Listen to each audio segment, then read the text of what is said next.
I'm Orly Erez-Likhovski, Director of the Israel Religious Action Center, and I'm joined by Rabbi Josh Weinberg, Vice President for Israel Reform Zionism for the Union for Reform Judaism, and Director of IRAC. Now, in this episode, we're so honored to be joined by none other than the President of the Union for Reform Judaism, Rabbi Rick Jacobs. Rick, welcome. Thank you for making time to be here on this podcast with us. It's great to be with both. Well, thank you so much. So much to discuss right now, but we want to, before we get into the big issues, we want to actually take a minute to reflect back, and this is what we ask all of our guests. If you can share with us maybe a defining moment that shaped your relationship to Israel. I know that you have many, and you've spent a lifetime going back and forth to Israel and being involved in Israeli politics in so many different ways, and Jewish identity and the Reform movement, all that. But if there are, one or maybe two moments for you that really stand out as formative moments in your life and career, we'd love to hear about them. So just as you say, there are a lot of things to reflect on, but I'm thinking about my junior year of college. I went to spend a year at Hebrew University, and my roommates were all Israeli law students. They had all just fought a couple of years before in the Yom Kippur War. Not one of them ever said the word peace, in any sense that it was a reality. They had just literally fought this war that almost went to the point of feeling that the state of Israel could have been lost. Yeah. And then I remember I came back a year later from my first year of rabbinical school, and Sadat came to Jerusalem. And it was just like, how did that happen just in the course of 2 years? And I remember we were all lining the streets of Rehavia because he was driving from the King David Hotel to the Knesset for his speech. We were lining the streets. They gave out little Egyptian flags and little Israeli flags. My landlady, who hated Arabs, would tell anybody, I hate Arabs. And then I look over, and she's standing on the street ready for the motorcade. And she's got in her right hand the Israeli flag, and she's kind of waving it. I look, and in the other hand, she's got the Egyptian flag, she's waving it. So I look over, and I catch her eye, and I just like, whoa. And she looked back, and she went, in one day, she's gone from I hate all Arabs to can you believe this is happening? And for me, that just, I'll never, ever forget that in the course of just that one day. So I always think, what's possible in the future? My roommates who couldn't say the word peace, my landlady who believed that there was no one to make peace with, to all of a sudden, there was hope, there was possibility. It's amazing, and I have to tell you where I saw Sadat coming to Israel. I was in sabbatical with my family in no other place than Athens, Georgia. At the time, I was 8. And we saw Sadat coming to Israel in a television store. We went to a store and started with the television. It really, I still remember it. So yeah, a completely different experience. But thank you for that. I won't tell you where I saw Sadat in your mother's womb. In a history book that I read about it, but that's okay. Rick, one of the really amazing memories that I have is that in February of 2023. During the height of the judicial coup and the pro-democracy protest, you spoke at one of the really huge protests in Capitol Street in Tel Aviv, in front of, I think it was like 250,000 people. And it was a typical Friday night, Monday synagogue.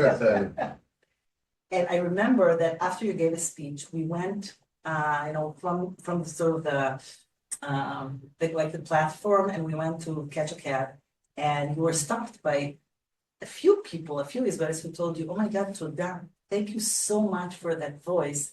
And it felt that it was, the fact that they felt the Diaspora Jewry had our backs, was so important for them.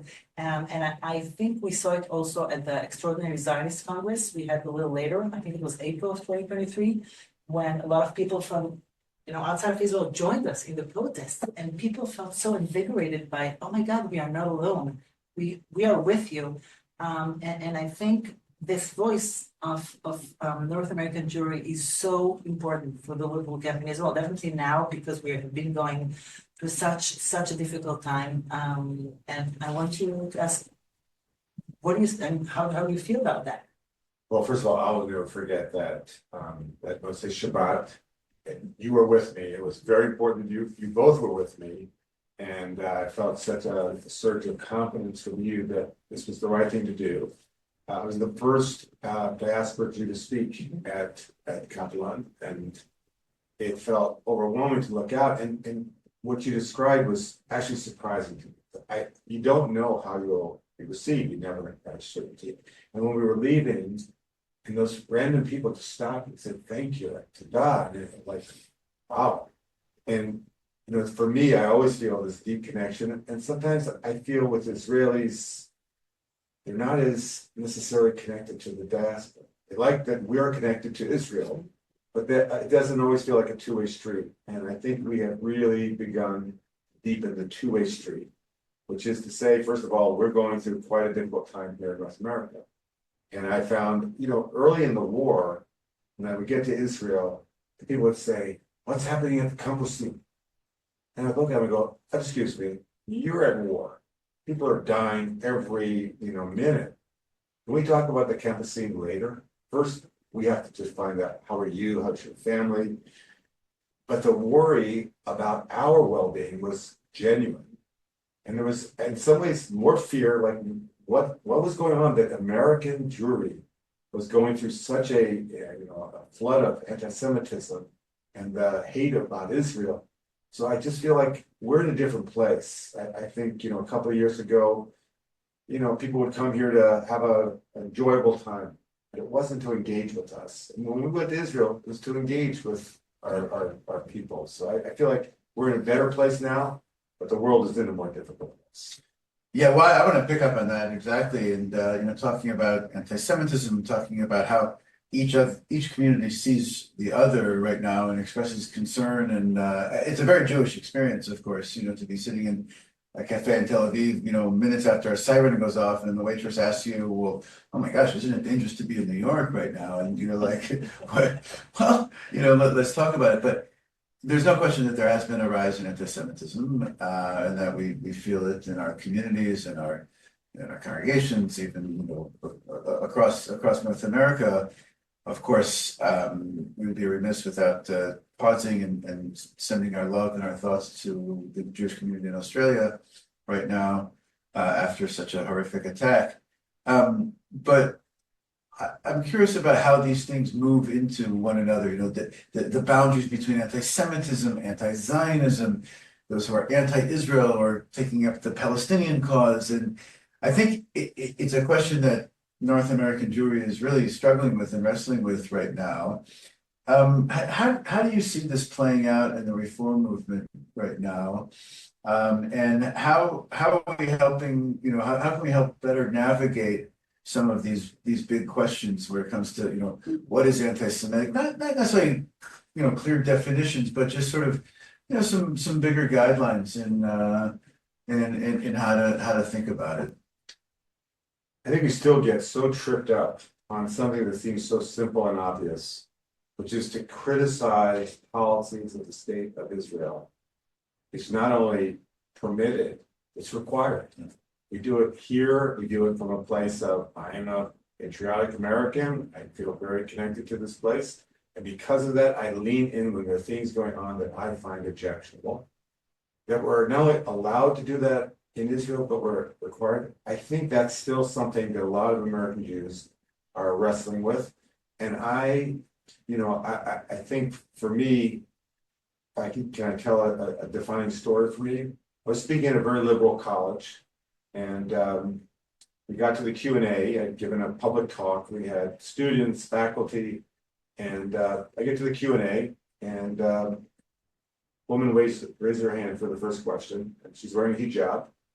So I always like to have the person who asked the first question a little bit easy, just kind of warm up to no other hands are up. It's just this one woman in the front row, and she's raised her hand with a lot of strength. I know that this is not going to be, thank you so much for coming.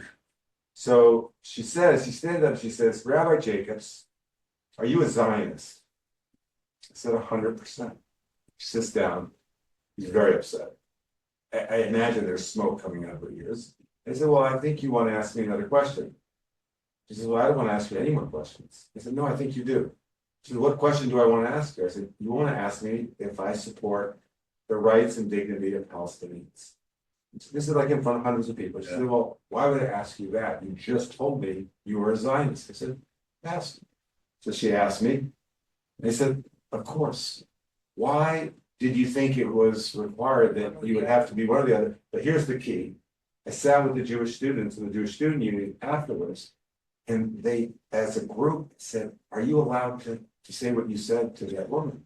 I said, what do you mean? Am I allowed? She said, well, like I didn't, he said, we didn't know that was okay, possible. And I thought to myself, what have we done wrong? That they literally didn't know that was absolutely, perfectly logical, in fact, morally required. So I think there are these times where, some of these categories, pro, con Israel, Zionist, anti, non, I think they are fluid for a lot of young people, maybe for their parents and grandparents. And I think we sometimes spend more time trying to define it than to get inside it. I think we also experience this in Israel, the notion that you have to choose a side and you can't actually feel the pain of both sides, which obviously have been very hard for Israelis right after October 7th, and has been very hard for a lot of people for a long time afterwards. And I think as time went by, things changed a little bit, but you spoke before about how you felt that after October 7th, there was a sense of sort of closeness, right, between sort of a strengthened sense of peoplehood.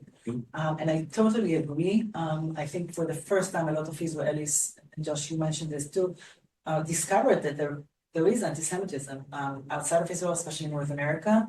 And I think there was a lot of solidarity. But as the war dragged on for month and month and month, the rift has deepened between Israel and Jews here in North America. And I want to ask you, how do you see the relationship today, and what are the greatest challenges at this current moment in the relationship between Israel and North American Jews? Yeah, I do think we're at a different place. And not to mention that the standing of Israel in the global community right now is quite low. And here, I'm not talking about the Jewish community, I'm talking about people that you meet, for whom Israel is something that, before October 7th, they had a relationship. And this is even including the evangelicals. So we're at a moment where I think, being a lover of Israel puts you like in a defensive mode oftentimes. And I think that this idea that there's a sense of mutuality, that we need each other's community, and not just to give us a hug when we feel in battle, but also we need your agitation. We also need your participation. One of the things that was so powerful during the pro-democracy movement here is that Israelis met liberal Jews. Like we've actually been living near one another, but we were completely separate. Here in North America. And all of a sudden, we're at these protests, and the Israelis who are coming to the protests are going, oh, you're like us, but maybe different about how you see religion and see ritual. And we've been existing these parallel worlds here. Yeah. Who knew? And then I remember coming to Yom Kippur, and Josh is leading for the Israelis. And all of a sudden, the Israelis going, I needed something more. I don't know exactly what I still need, but I need something more. I think that, there's a substantive bond. It's not just, for Israel or for America, but we actually have gifts to give each other. We have strength to offer one another. And frankly, it's not some sermon, it's real. And I feel that we're getting on a stronger foundation, but I agree with you, Orly. We're not there. We're at a paradigm shifting moment, but it's hopefully going to be more strengthening for all of us when we can actually get this thing a little bit more solidly underneath us. Yeah. I want to ask a little bit more about here, the situation. And a lot of people point out to the generational gap.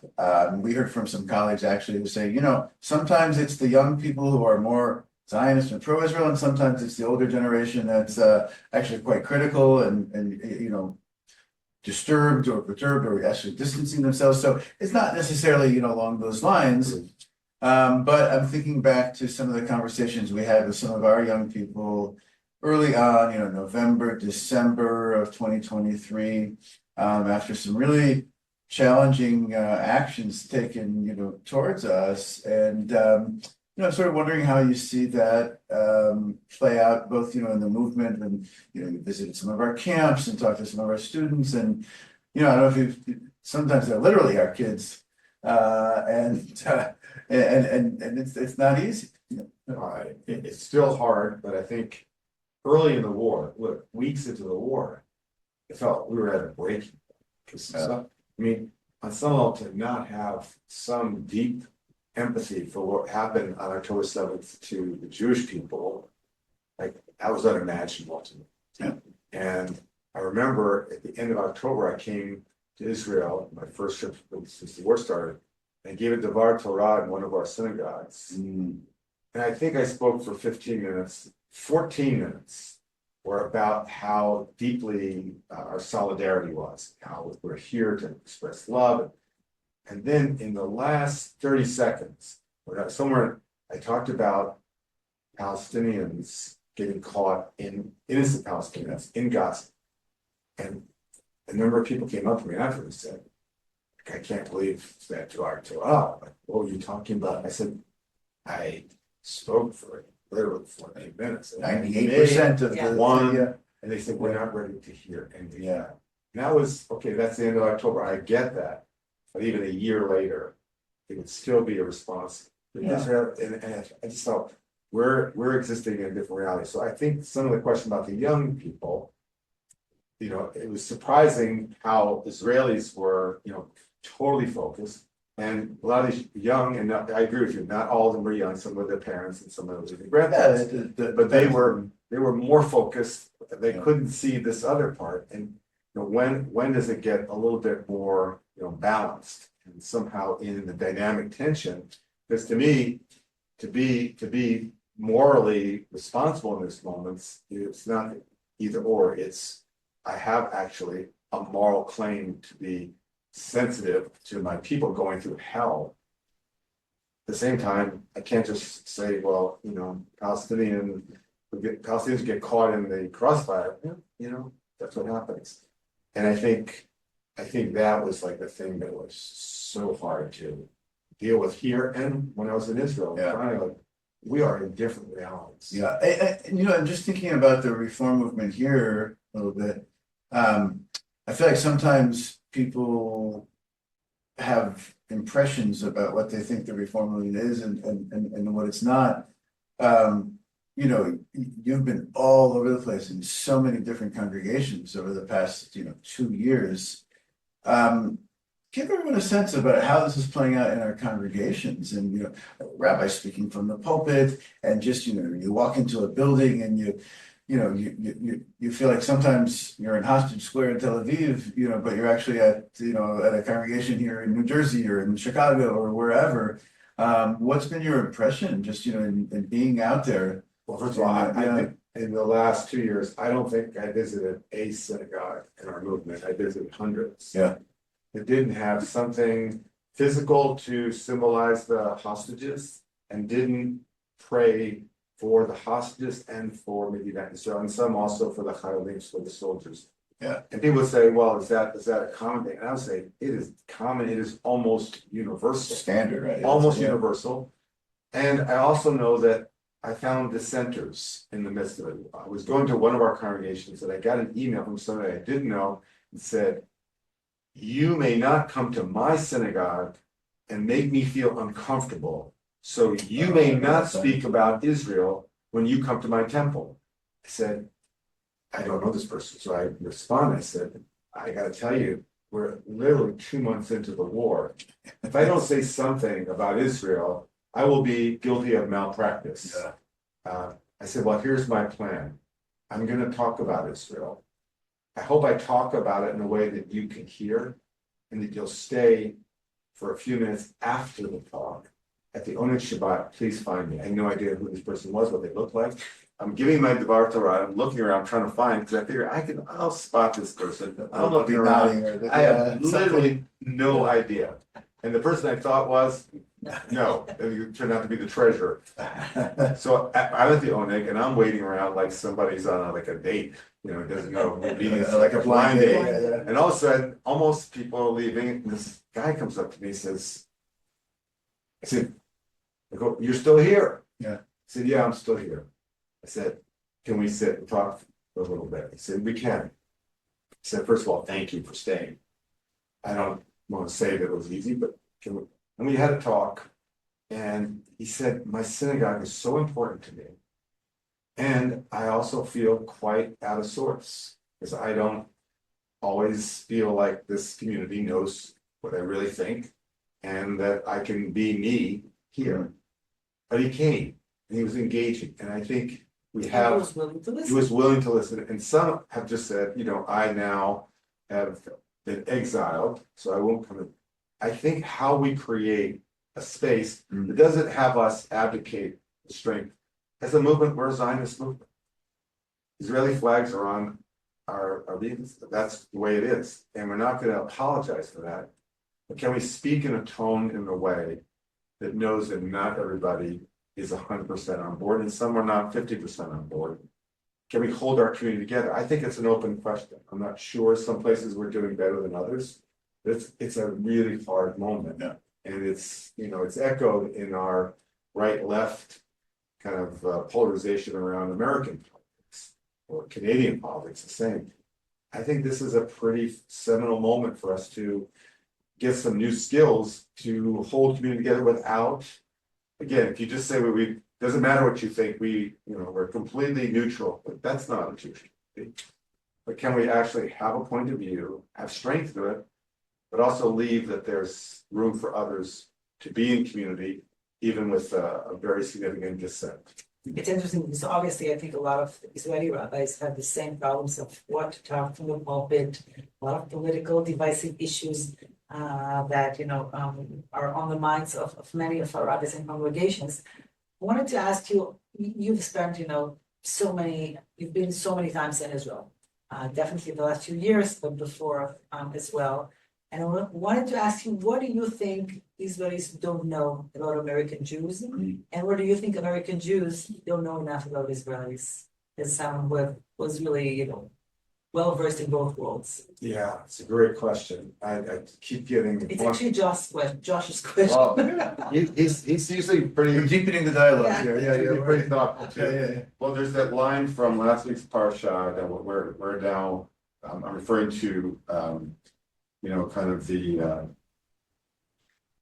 Joseph narrative, and there's a moment where Yiru oto mirachok, and they saw him from a distance.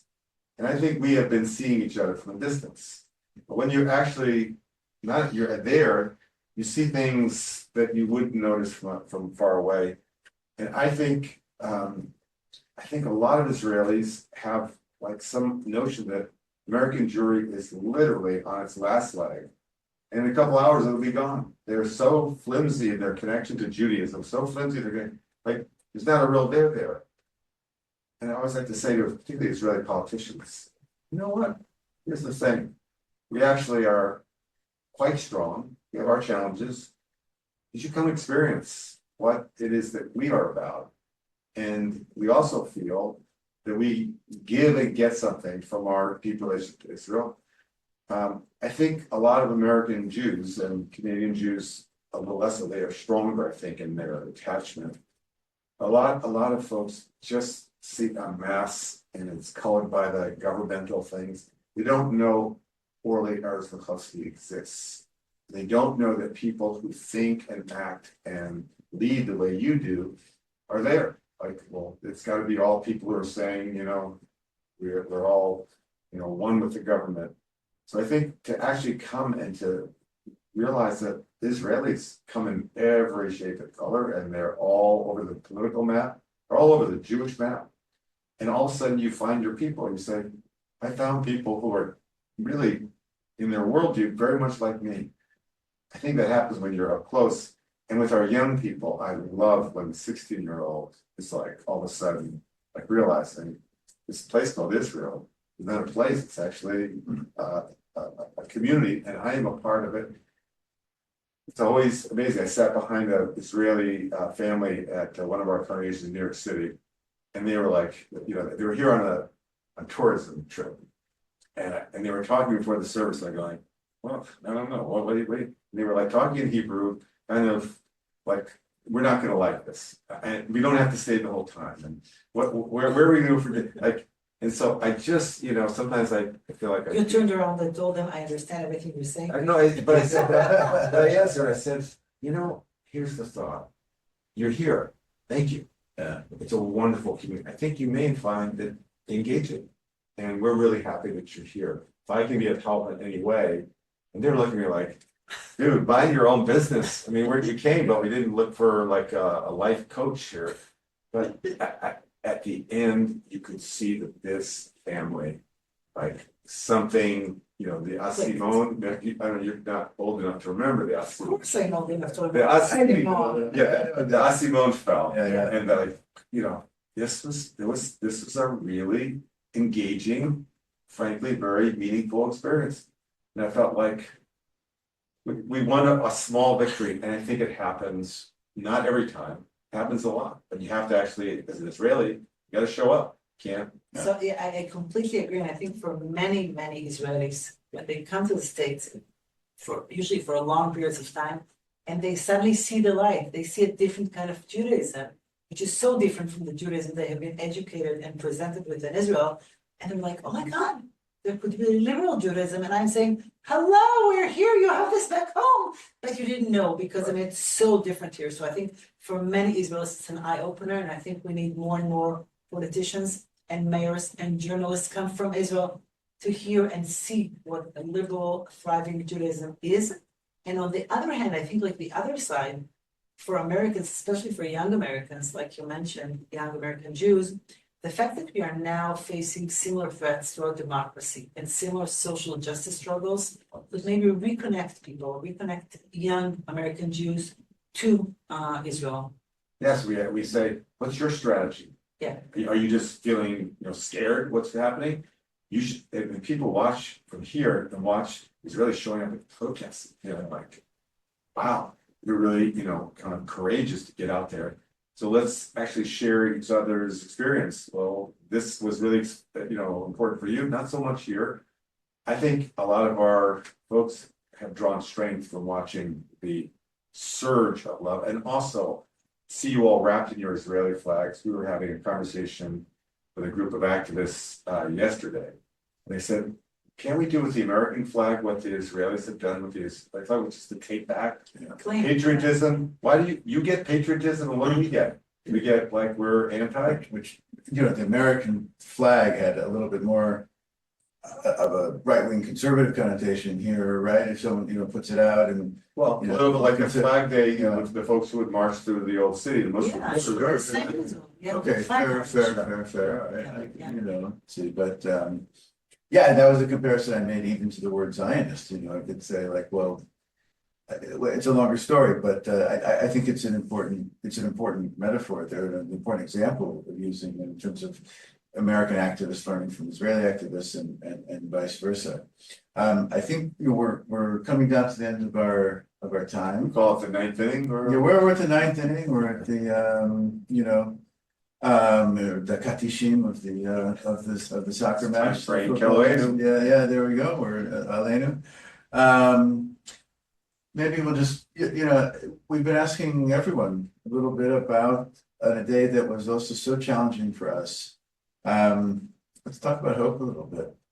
And is there something that maybe you can share with us that gives you hope, that might be inspiring to others, that would give them some hope as well, and a reason to be optimistic for the future? We all know that hope and optimism are not exactly the same thing. Correct. But we're looking for both, actually. Yeah. Well, actually, hope is not a feeling. I think it's a choice, and it's a commitment. I will never forget being with Women Wage Peace on the Gaza border. It was a long day. We had spent time with, it was when there were these incendiary balloons that were being sent across the border from Gaza to Israel, and they were incinerating whole fields And we walked, and so Women Wage Peace, led by Vivian Silver, decided to have a protest on one of those burnt fields. We were in Israel, we were right at the Gaza border, and there were secular women, Orthodox women, Bedouin, Muslim, and there were women in Gaza literally at the other side of the fence with their cell phones so they could hear what was going on. And the speaking was quite compelling. There was music. So one of the activists came over and said, "Want to say a few words?" And I said, "Wait, it's women wage peace. What about that? Do you think I don't understand?" They said, "No, you say something." And I'll never forget this feeling of these women across lines of difference that should never probably all be able to say we're on the same side across that border. And that was on the Gaza border. To think that some talented, inspiring leader named Vivian Silva was able, with a cadre of other great women, to create already the infrastructure for a better and different tomorrow. That gives me hope. That was before October 7th, obviously, it was several years before. But it wasn't an easy time. Those incendiary balloons were symbolic of a hateful relationship. This moment that feels so excruciating to not only our siblings in Israel, but to all of us. It's not only possible that there'll be a different tomorrow, it's necessary. And we, all of us, have a stake in building. Thank you so much for that and for everything you're doing, for your inspiring work and words. Thank you for being with us, and we'll see you in the next episode.